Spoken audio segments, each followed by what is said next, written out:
அந்த கேட் திறந்து அங்க போலாமா? அந்த ரேம்புக்கு போலாமா? Please Yeah. Please please.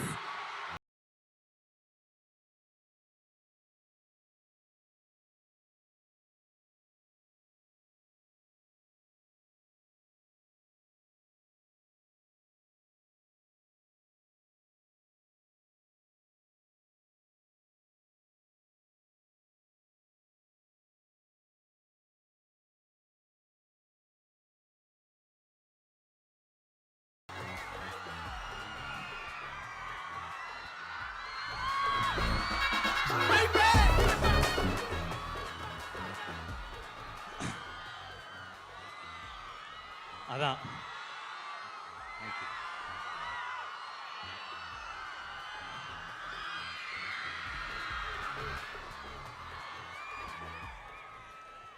இல்ல இவ்வளவு தூரம் வந்துட்டு இவ்வளவு பக்கம் வராம போனா எப்படி?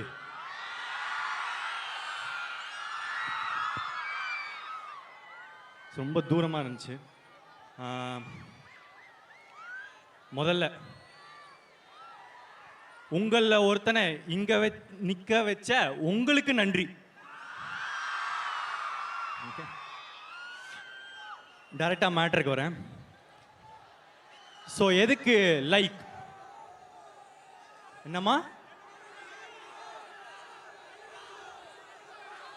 எனக்கு ஏதோ கேட்கல. ஆ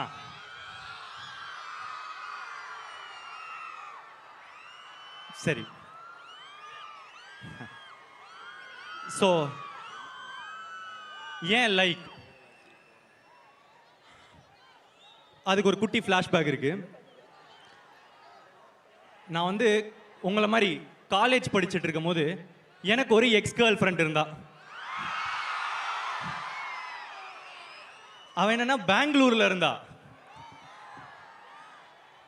ஸோ நான் ஒரு நாள் பெங்களூருக்கு போய் நானும் அவளும் படம் பார்த்தோம். என்ன படம்? நானும் ரவுடிதானோட ஃபர்ஸ்ட் டே ஃபர்ஸ்ட் ஷோ பார்த்துட்டு நாங்கள் பயங்கரமாக என்ஜாய் பண்ணோம். அன்னிலிருந்து என்னோட காலேஜில் எக்கோ ரொம்ப அதிகமாக இருக்கு. ஒரே செகண்ட். அன்னிலிருந்து என்னோட காலேஜில் வந்து என்னை யாருன்னா வந்து கேட்டாங்கன்னா உங்களுக்கு பிடிச்ச டைரக்டர் யாரு அப்படின்னு கேட்டால் நான் வந்து அதில் விக்னேஷ் சிவன் சார் பேரும் சொல்லுவேன். நான் வந்து ஸ்டேஜ்லேயே போய்க்கிறேன். ஏன்னா என் புறமண்டையிலேருந்து சவுண்டு கேட்டுக்கிட்டு இருக்கு. ரொம்ப டிஸ்டர்பிங்காக இருக்கு.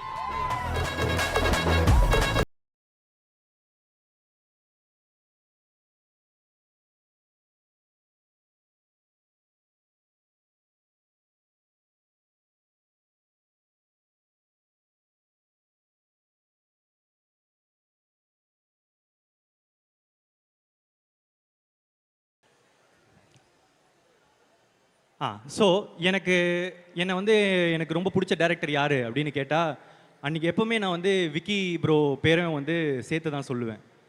அந்த மாதிரி ஒரு டைரக்டர் தான் எனக்கு. இப்போ எனக்கு லவ் டுடே முடிச்சிட்ட பிறகு எனக்கு ஒரு விக்கி சார்கிட்டேருந்து ஒரு கால் வந்துச்சு.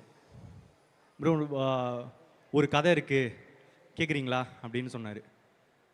என்ன வாழ்க்கடா அப்படின்னு இருந்துச்சு. ஏன்னா நான் நினச்சி பார்த்ததில்லை. நான் போய் கட் அடிச்சுட்டு ஒரு படம் பார்த்த டைரக்டரோட இப்போ நான் ஒர்க் பண்ணுவேன். அதுவும் எனக்கு ரொம்ப பிடிச்ச டைரக்டர். அவர் கதை சொல்கிறாரு. அவர் என்ன சொல்கிறாரு, படம் வந்து 2040 நடக்குது ப்ரோ அப்படின்னு சொன்னார். எனக்கு ஃப்யூச்சரில் ஒரு படம் பண்ணணுன்னு ரொம்ப ஆசை. நான் டேரக்டராக இருக்கும் போதே ஃப்யூச்சரில் ஒரு படம் பண்ணணும் அப்படின்றதே என்னோட ஆசையாக இருந்துட்டு இருந்துச்சு. அதுக்கெல்லாம் கதையெல்லாம் பண்ணிட்டு இருந்தேன். அப்போது இது திருப்பி ஃப்யூச்சர் அப்படின்னு சொன்ன உடனே, ஏன்னா இந்தியாவில் ரொம்ப கம்மி ஃப்யூச்சரில் பேஸ் பண்ணி படம் வர்றது. சொன்ன உடனே எனக்கு வந்து வா சூப்பர், என்ன வாழ்க்கடா அப்படின்னு இன்னொரு தடவை இருந்துச்சு.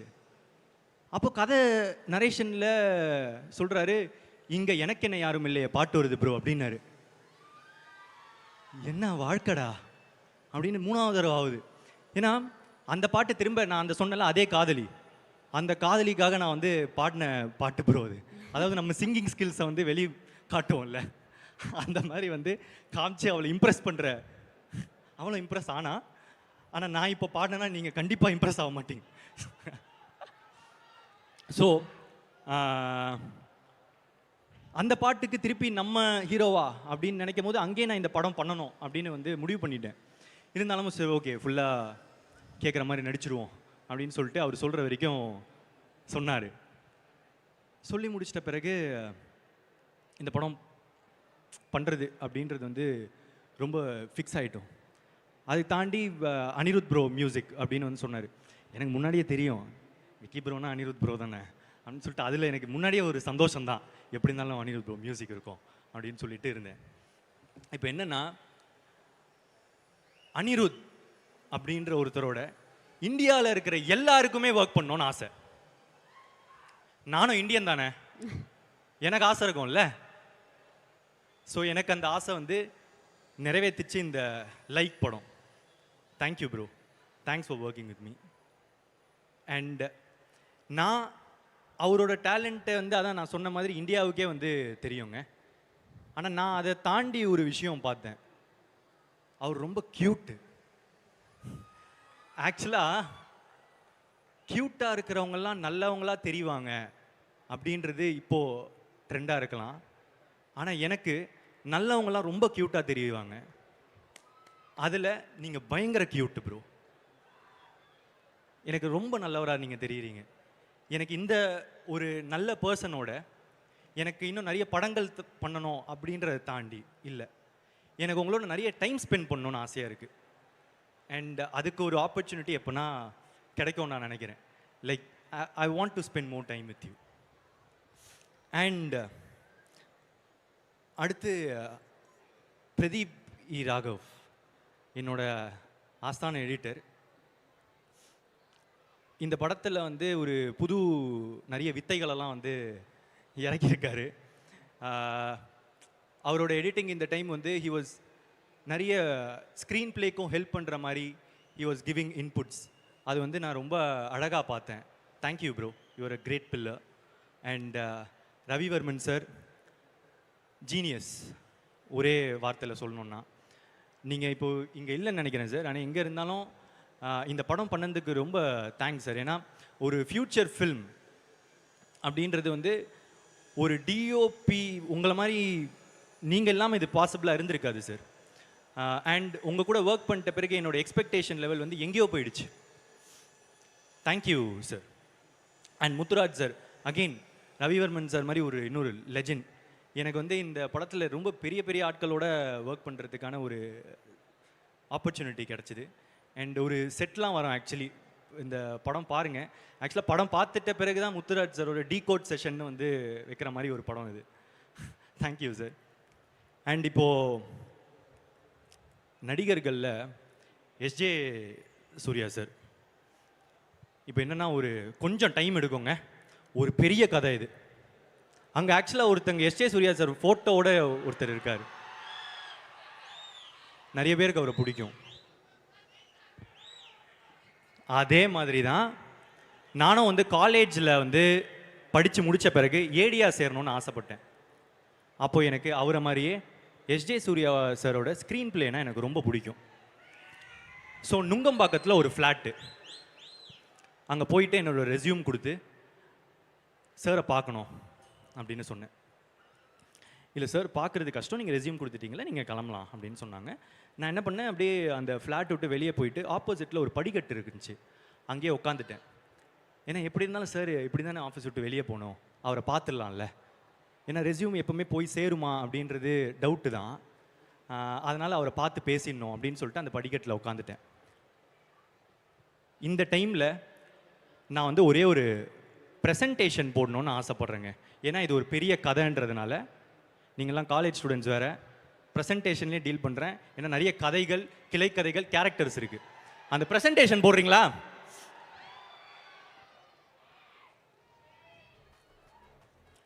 இப்போ அடுத்த ஸ்லைடுக்கு போங்க. இவர் உங்களுக்கு இப்போ இருக்கிற காலேஜ் பசங்களுக்கு தெரியுது கொஞ்சம் கஷ்டம், ஆனால் நான் ஸ்கூல் படிக்கும் போது இவர் ரொம்ப ஃபேமஸ்.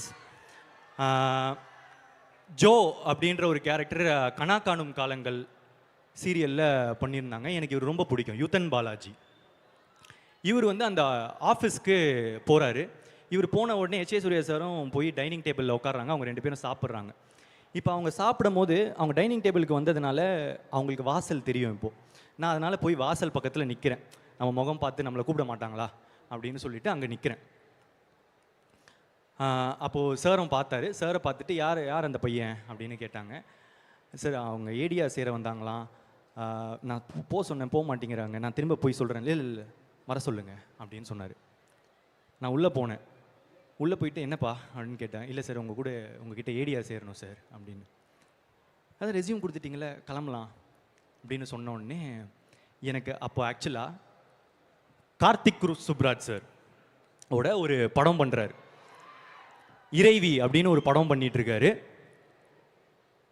அதில் அவர் இன்டர்வியூஸ்லாம் வந்து கார்த்திக் சுப்ராஜ் சார் பற்றி ரொம்ப நல்லா அபிப்பிராயம் வச்சு பேசுகிறாருன்னு தெரிஞ்சுது. அதே டைமில் தான் கார்த்திக் சுப்ராஜ் சார் என்ன பண்ணுறாரு, அவியல் அப்படின்னு எல்லா ஷார்ட் ஃபிலிம்ஸையும் சேர்த்து ஒரு ஃபீச்சர் ஃபில்மாக வந்து வெளியே விடுறாரு. அதில் ஒன் ஆஃப் த ஷார்ட் ஃபிலிம்ஸாக என்னோடய ஃபஸ்ட்டு ஷார்ட் ஃபிலிம் வந்து செலக்ட் ஆகிட்டு இருந்துச்சு. என்னப்பா ஐ லவ் யூ. ஸோ அதில் ஒன் ஆஃப் த ஷார்ட் ஃபிலிம்ஸாக எனக்கு செலக்ட் ஆகிடுச்சு. அப்போ நான் என்ன சொல்கிறேன், சார் என்னோடய ஷார்ட் ஃபிலிம் வந்து கார்த்திக் சுப்ராஜ் சாரோட அவியலில் வந்து தேட்டருக்கு எடுத்து செலக்ட் பண்ணியிருக்காங்க சார் அப்படின்னு சொன்னோடனே, டேரக்டரா நீங்கள் வாங்க உட்காருங்க அப்படின்னாரு. ஐயோ நம்ம ஷார்ட் ஃபிலிம் டேரக்டர் இவர் ஏதாவது தப்பாக புரிஞ்சுக்கிட்டாரா அப்படின்னு நினச்சேன். இப்போல்லாம் பழகிட்ட பிறகு தான் தெரியும் அவருக்கு ஒரு ஷார்ட் ஃபிலிம் டேரக்டர் ரொம்ப மரியாதை தான் கொடுத்து பேசுவாங்க. டேரக்டர்னாலே அவருக்கு ரொம்ப ரெஸ்பெக்ட். ஸோ கூப்பிட்டு உட்கார வச்சு எனக்கு கேள்விகள் கேட்க ஆரம்பித்தார். உனக்கு என்னப்பா தெரியும் அப்படின்னு கேட்டார். நம்ம எல்லாம் தெரிஞ்ச மாதிரி நடிப்போமே, இருந்தாலும் அவர் கேட்க ஆரம்பித்தார். தமிழ் டைப்பிங் தெரியுமா அப்படின்னு கேட்டார். இல்லை சார் தெரியாது சார். புக்ஸ் படிப்பீங்களா? இல்லை சார் தெரியாது சார், படித்ததில்லை. ஃபாரின் ஃபிலிம்ஸ் பார்ப்பீங்களா? பார்ப்பேன் சார். எதாவது படம் சொல்லுங்கள். ஓல்ட் பாய், அது எல்லாரும் பார்த்துருப்பாங்க, அது பழைய படம். இப்போ வந்த படம் ஏதாவது சொல்லுங்கள். ஸ்லீப்லெஸ் நைட் சார், அது கமல் சார் இப்போ ரீமேக் பண்ணிட்டு இருக்காரு, அதனால் நீங்கள் பார்த்துருப்பீங்க. வேறு ஏதாவது படம் சொல்லுங்கள். இதுக்கு மேலே இவர்கிட்ட போய் சொல்ல முடியாதுன்னு தெரிஞ்சிருச்சு. உண்மையை தான் சொல்லி ஆகணும், சரண்டர் ஆகணும். அதனால் இல்லை சார் அவ்வளோ பார்க்க மாட்டேன் அப்படின்னு. அப்போது வந்து அவர் சொன்னார், கேமரான்றது எங்கேருந்து வருது? அங்கேருந்து தானே வருது, ஃபாரின்லேருந்து தானே வருது. நீங்கள் என்ன இப்போ போட்டுட்ருக்கீங்க? வேஷ்டியாக கட்டிகிட்டு இருக்கீங்க. விக்கி சார் வேஷ்டி கட்டிகிட்டு இருக்காரு, நான் அன்றைக்கி ஜீன்ஸ் போட்டுட்டு போயிருந்தேன். ஸோ நீங்கள் என்ன போட்டுட்டு இருந்தீங்க? வேஷ்டி ஆகிட்டு இருக்கீங்க. நீங்கள் வந்து ஜீன்ஸ் தானே போடுறீங்க, அதானே காமனாக யூஸ் பண்ண. அது எங்கேருந்து வருது? அங்கேருந்து தானே வருது. அப்போது அங்கேருந்து கற்றுக்கிறதுல என்ன உங்களுக்கு பிரச்சனை? இங்கே பாருங்கள் அப்படின்னு சொல்லிவிட்டு, இது அவர் பண்ணியிருக்கவே தேவையில்லை. அவர் ஃபோன் எடுத்து நியூ இங்கிலீஷ் மூவ் அப்படின்னு போடுறதுக்குள்ளே ட்ராப் டவுன் இறங்குது. இங்கே பார்த்தீங்களா, நான் டைப் பண்ணுறதுக்குள்ளே கீழே ட்ராப் டவுன் வருது. அந்த லெவலுக்கு ஈஸியாக போயிடுச்சு உலகம். இந்த டைமில் ஓகே சிடி கேசட்டு இந்த மாதிரி கஷ்டமாக இருந்துச்சுன்னா நீங்கள் பார்க்காததில் ஒரு நியாயம் இருக்குது. இவ்வளோ ஈஸியாக இருக்கும் போது நீங்கள் அந்த எஃபர்ட் போடலனா தப்பு இல்லையா? சொல்லுங்கள், தப்பு இல்லையா அப்படின்னு கேட்டார். தப்பு தான் சார். உங்களுக்கு என்ன வயசாகுது? 21 வயசு சார். போய் எல்லாத்தையும் கற்றுட்டு வாங்க. சார் கற்றுக்கிட்டா சேர்த்துப்பீங்களா? கற்றுக்கிட்டு வாங்க அப்படின்னு சொன்னார். அங்கேருந்து கீழே போனால் யுத்தன் பாலாஜி வராரு. வந்துட்டு அன்றைக்கி என்கிட்ட ஒரு 4 வார்த்தை நல்லதாக சொன்னார். என்ன சொன்னாருன்னு எனக்கு அவ்வளோ ஞாபகம் இல்லைங்க, ஆனால் நல்லதாக சொன்னார். நம்ம எப்பவுமே கொஞ்சம் லோவாக இருக்கும் போது அவங்க என்ன சொல்கிறாங்கன்றது முக்கியம் இல்லை, நல்லதாக சொன்னாங்கனால அதுவே போதும். அவங்க கடைசி வரைக்கும் நம்ம வாழ்க்கையில் நல்லவங்களாக நிற்பாங்க. அந்த மாதிரி எனக்கு அவர் நிற்கிறார். இதுலேருந்து நான் வந்து வீட்டுக்கு போகிறேன். வீட்டுக்கு போனதுலேருந்து அவர் சொன்ன லைன் எக்கோவாக கேட்குது. ஃபாரின் ஃபிலிம்ஸ் பார்ப்பீங்களா? ஃபாரின் ஃபிலிம்ஸ் பார்ப்பீங்களா? ஃபாரின் ஃபிலிம்ஸ் பார்ப்பீங்களா? Foreign films பார்ப்பீங்களான்னு.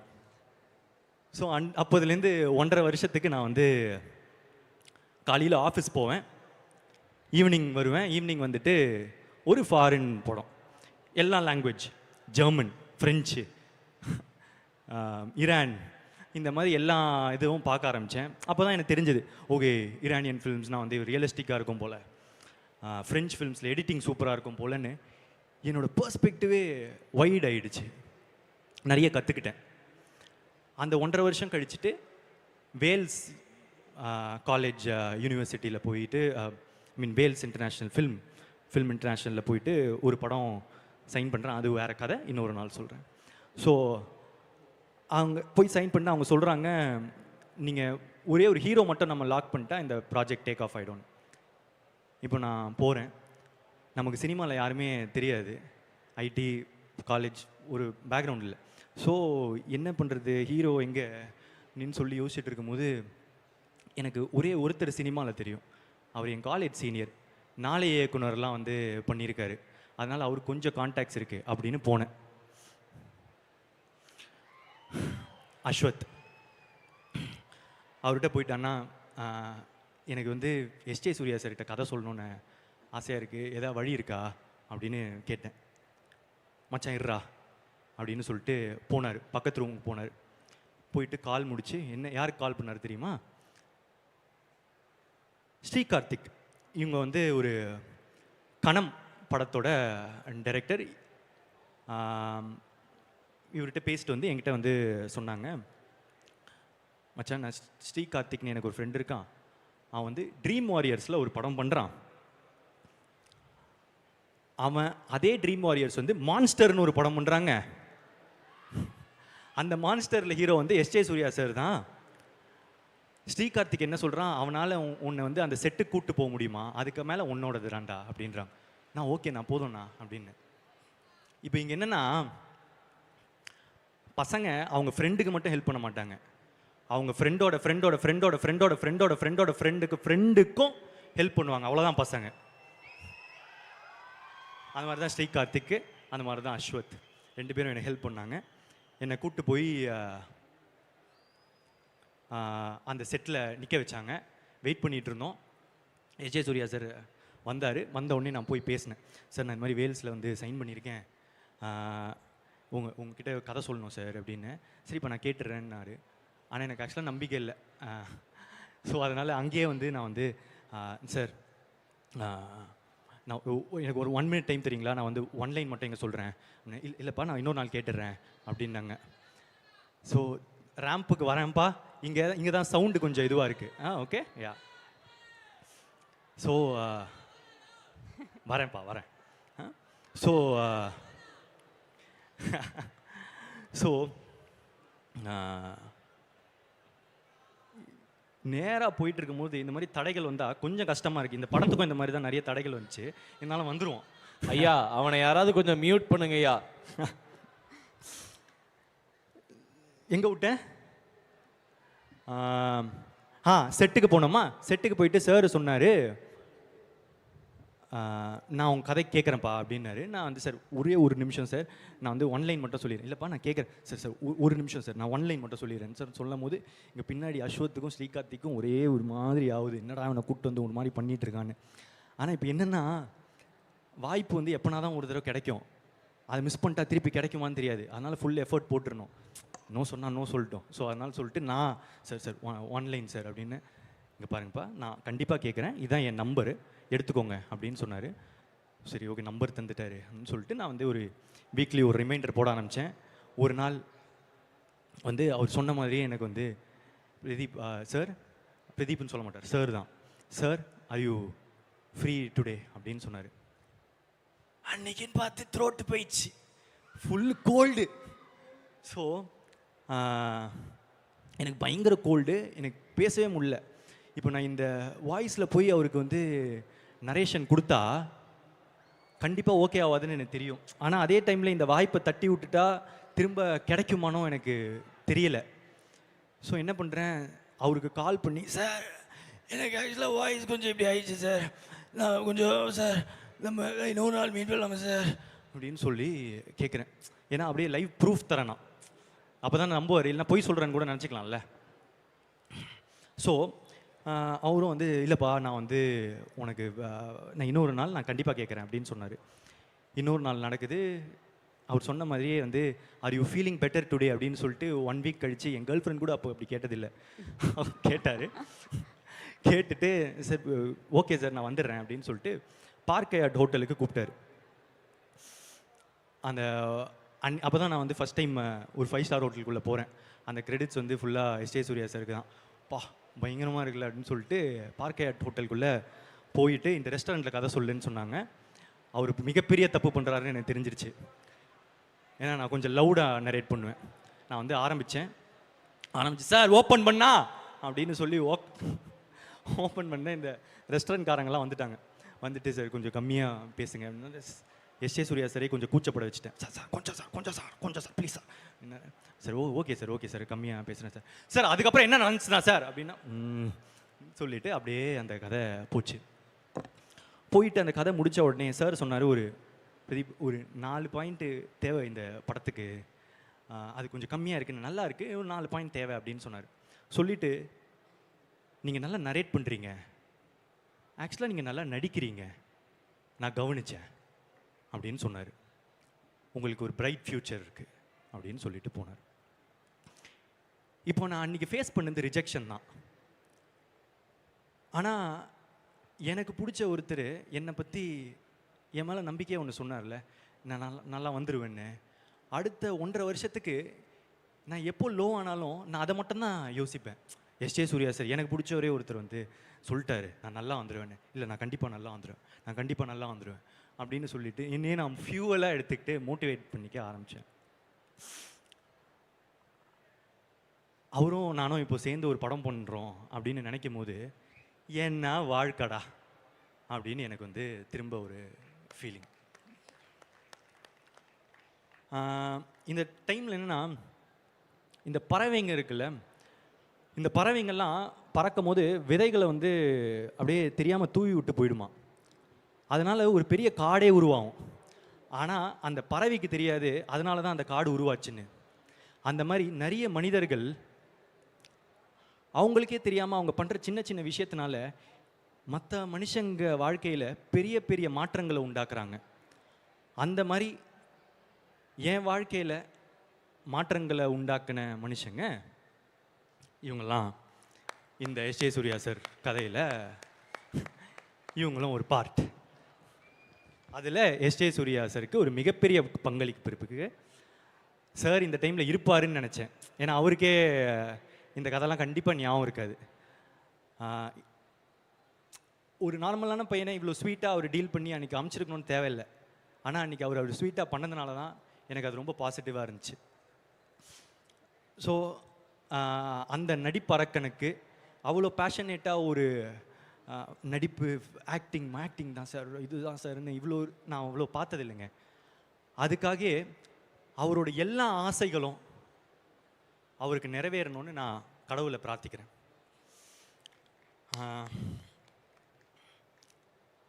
அதை தாண்டி இந்த ப்ரெசன்டேஷன் ஐடியா எங்கேருந்து வந்துச்சுன்னா நம்ம சீமான் அண்ணன்கிட்டேருந்து தான் வந்துச்சு. அவர் பிரச்சாரம் போகும்போதெல்லாம் வந்து இப்போது இந்த மாதிரி ப்ரெசன்டேஷன் போட்டு எக்ஸ்பிளைன் பண்ணுறத பார்த்தேன்.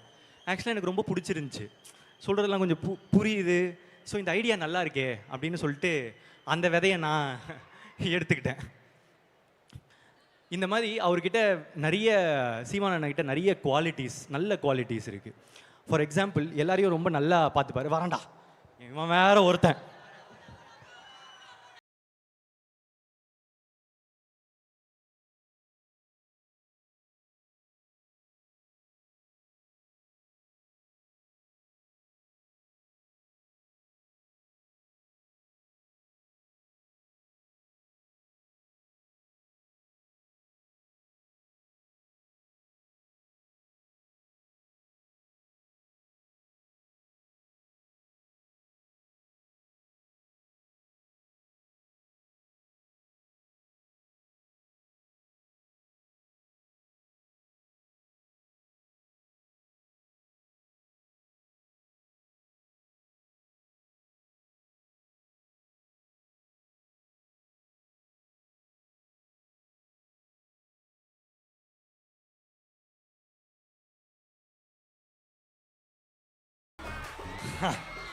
சரி, இப்போ கண்டினியூ பண்ணலாம்.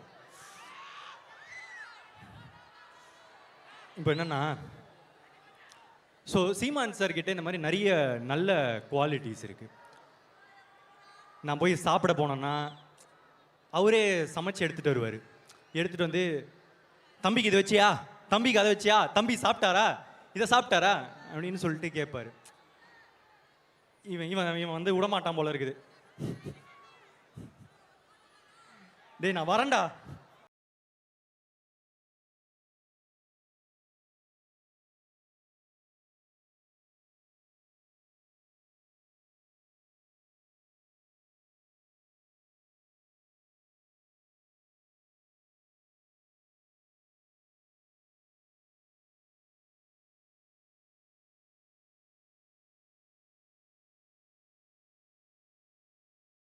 கோஆப்ரேட் பண்ணு.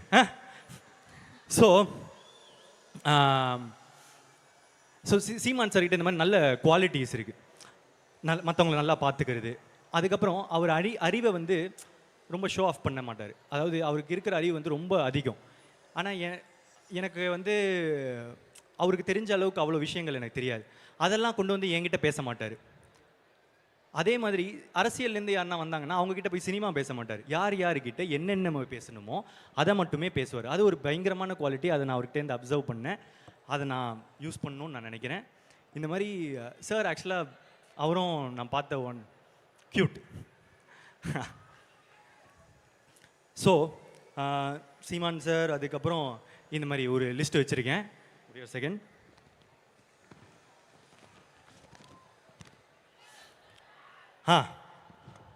கிருத்தி ஷெட்டி வந்து ஒரு லாங்குவேஜ் பேசுறது ரொம்ப கஷ்டங்க. மற்ற மொழி, இவன் நான் ஹைதராபாத்லாம் போகிறேன், தெலுங்கில் பேசணுன்னா ரொம்ப கஷ்டமாக இருக்குது. அந்த மாதிரி மொழி வந்து இன்னொரு ஸ்டேட்டுக்கு வராங்களோ இல்லை பக்கத்து ஸ்டேட்டு போகிறாங்க, இது அந்த மொழி கற்றுக்கிறதுன்றது அது ஒரு கொஞ்சம் கஷ்டமான ஒரு விஷயம் தான். நமக்கு தெரியும்ல, நம்ம தமிழ்நாட்டில் இருக்கும், நம்ம பார்த்துருக்கோம் நிறைய. ஸோ அந்த மாதிரி ஒரு இடத்துல கிருத்தி ஷெட்டி வந்து ஒரு 2 வருஷம் தான் நினைக்கிறேன், அதுக்குள்ளே ஃப்ளூயண்ட்டாக தமிழ் பேசுகிறாங்க. அதை தாண்டி அந்த படத்துக்கு இப்போது LIKக்கு அவங்களே டப் பண்ணியிருக்காங்க. அது பயங்கர இம்ப்ரெசிவ். ரொம்ப ஹார்ட் ஒர்க் பண்ணால் தானே அது பண்ண முடியும். Very much impressed Krithi Shetty. And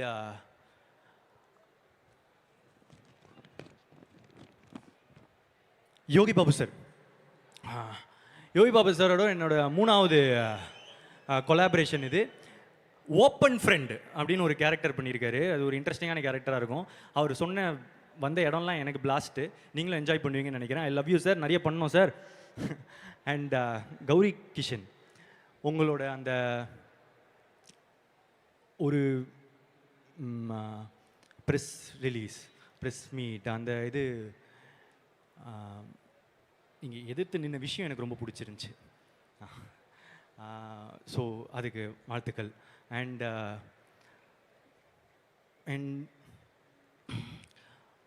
ரொம்ப நல்லா நடிக்கிறீங்க. இதை தாண்டி Malavika ma'am, Anandraj sir, VTV Ganesh sir, Sara sir, Sunil Reddy sir, Rangaraj Pandey sir, Prashanth Rangasamy bro, Abhishek Raja brother,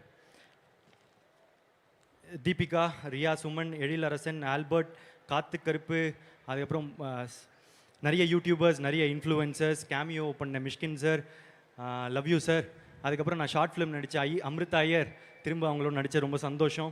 என்னோட ஸ்டைலிஸ்ட் பிரவீன் ராஜா, ஜெயக்குமார், ஃபியூச்சர் படத்துக்கு ரொம்ப important. And Peter Hein sir, thanks sir என்னை உரிச்சதுக்கு. VFX மேங்கோ போஸ்ட், நீங்கள் ரொம்ப இம்பார்ட்டன்ட் பில்லருங்க இந்த படத்துக்கு. I think thank you so much. And dance masters, Baba Bhaskar sir, Sandy master, Johnny master, Sathish master, Suren master, Anusha master, Sakthivel master, thank you. And என்னோட team Ramesh, Prashanth, Akshi, Pavithra, MS, Sekar, thank you so much. அதுக்கப்புறம் என்னோட producers Lalith sir, Nayanthara ma'am, Vicky bro. இந்த படத்துக்கு ப்ரொடக்ஷன் ஆக்சுவலாக கஷ்டங்க. ஏன்னா ஃப்யூச்சர்ன்றதுனால நிறைய செலவு இருக்கும். என்னோடய ப்ரொடியூசர்ஸோட எஃபர்ட் இல்லைன்னா ரொம்ப கஷ்டம். நிறைய கோத்ரூ பண்ணியிருக்காங்க இந்த படத்துக்காக. ஏன்னா இந்த 3 இயர்ஸாக மார்க்கெட் ஷிஃப்ட்டு, அது இதுன்னு ஒரு whole journey industry has win through. And இது இப்போது வந்திருக்குன்னா கண்டிப்பாக thank you so much to my producers. அதை தாண்டி இப்போது லைக் பற்றி நான் ஒன்று சொல்லணும்னு நினச்சேன். ஆக்சுவலாக அந்த நேற்று தெலுங்கு ப்ரெஸ் ரிலீஸில் ஏஐ யூஸ் பண்ணி ஒன்று பண்ணேன். அதுவும் பண்ணலான்னு பார்த்தா எனக்கு கொஞ்சம் இன்டர்நெட் கொஞ்சம் கம்மியாக இருக்குது. ஸோ டேரெக்டாக சொல்லிடுறேன். ஏன்னா யூஸ்வலாக எனக்கு வந்து இந்த ஜென்சிக்கு அட்ராக்ட் பண்ணுற மாதிரி படம் பண்ணுறீங்க அந்த மாதிரி சொல்லுவாங்க. நான் எப்போவுமே யோசிப்பேன், நான் எல்லா விதமான தரப்பான மக்களுக்கு ஏற்ற மாதிரி படங்கள் தானே அப்படின்னு யோசிப்பேன்.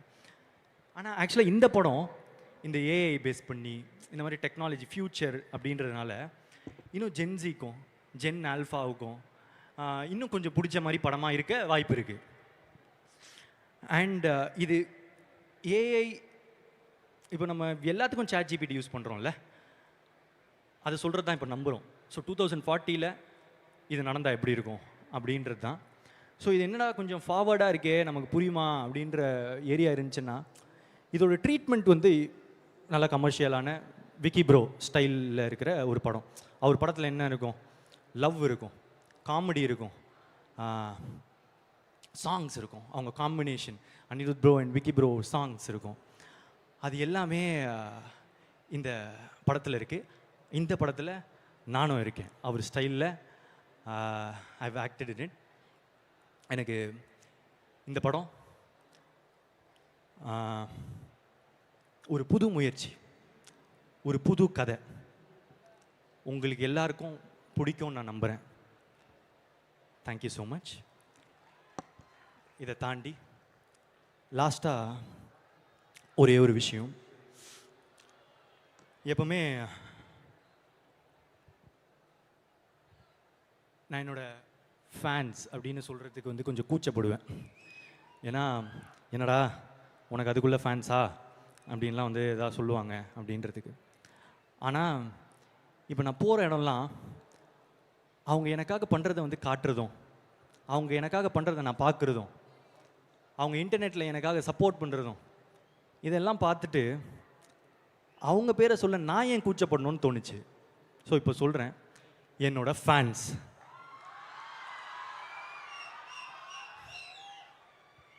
உங்கள் எல்லாருக்கும் ரொம்ப நன்றி. நீங்கள் இல்லாமல் நான் இல்லை. I love you so much. டேய் தம்பி, முக்கியமாக உனக்குடா, ஐ லவ் யூடா. தேங்க்யூ. I love you.